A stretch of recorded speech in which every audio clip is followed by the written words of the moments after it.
काकोरी का कौन होगा अगला चेयरमैन? सटीक विश्लेषण के साथ देखिए केटीवी पर सिर्फ मेरे साथ। कुछ दिन शेष, कौन जीतेगा रेस।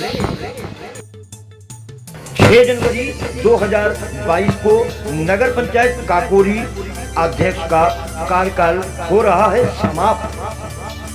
केटीवी पर देखिए मेरे साथ, कुछ दिन शेष, कौन जीतेगा रेस।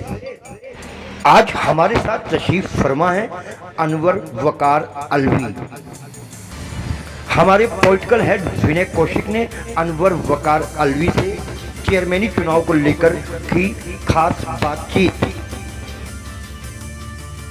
अनवर वकार अलवी जी, सबसे पहले तो आपका केटीवी में स्वागत जी। मैं भी स्वागत करता हूँ। किस सन में आप काकोरी के चेयरमैन हैं?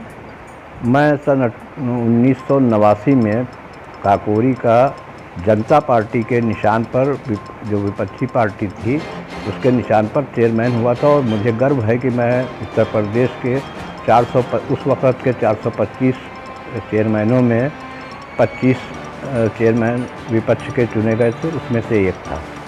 तब की और अब की राजनीति में क्या फ़र्क है?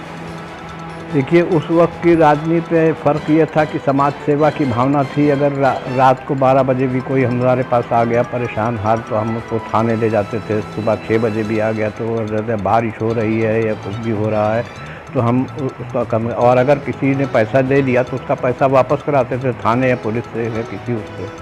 और उस वक़्त इतना करप्शन नहीं था। आज हालात पलट गए हैं। आज हमको तो बड़ी वो हो रहा है कि समाज सेवा की भावना तो ख़त्म होकर के सिर्फ स्वयं सेवा की भावना है, जिसकी मैंने अपने कार्यकाल में एक तो काम ये किया कि काकोरी की मेन रोड को डामरीकरण कराया, जो कच्ची रोड थी। दूसरा ये था कि हमने काकोरी में 75 बेड का हॉस्पिटल बनवाया।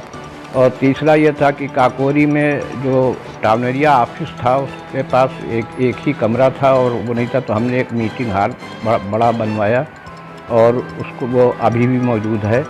और उसके अलावा हमने, जब चेयरमैन हम नहीं थे तो हमने पानी की टंकी भी यहाँ काकोरी में बनवाई। चेयरमैन का पद जो है प्रशासनिक पद है, जैसे गवर्नर का पद है, जैसे मुख्यमंत्री का पद है, जैसे मंत्रियों का पद है।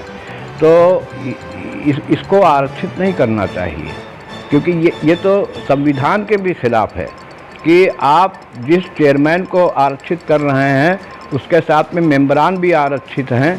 तो आप एक संस्था में 2 आरक्षण कैसे दे सकते हैं? एक तो प्रशासनिक को दे दिया और दूसरा आपने सदस्यों को दे दिया। या तो सदस्यों का आप रखिए, प्रशासनिक पद पे तो कतई आप प्रधानी हो, चाहे चेयरमैनी हो, चाहे मेयर हो, उसको आरक्षित कर ही नहीं सकते। सीमा विस्तार में ये है कि अब जहाँ तक मेरा ख्याल है कि नगर पालिका जो है वो अपने उसमें ले लेगी इसको, काकोरी को। इतना कुछ खबरें ऐसी हैं कि नगर पालिका में ये आ जाएगा, नगर पालिका तक, क्योंकि दुर्गागंज रोड के ऊपर हमारी दुर्गागंज काकोरी रोड पे एलडीए का बोर्ड लग गया है। तो उससे साफ साबित होता है कि आने वाले दिनों में ये यहाँ पर फिर चेयरमैनी का इलेक्शन न होकर के सभासदी का इलेक्शन होगा। काकोरी के भाई बहनों के लिए और बुज़ुर्गों के लिए हम यही संदेश देना चाहेंगे कि ऐसे ही आदमी को आप चेयरमैन चुनें, अपना मुखिया चुनें, जो मतलब आपके दुख सुख में हर वक्त शरीक हो और आपको कोई परेशानी न उठाना पड़े, और वो आपसे मिलता जुलता रहे, आपके हालात पूछता रहे, और आपको जब आपको उसकी ज़रूरत पड़े तो वो आपको अवेलेबल हो। ये नहीं है कि चेयरमैन जीतने के बाद बहुत से चेयरमैन ऐसे होते हैं कि जो जनता से मुलाकात नहीं करते या मिलते नहीं, या उनके कामों को सुनते नहीं, या उनकी ध्यान नहीं देते। तो ऐसा आदमी को आप न चुनें।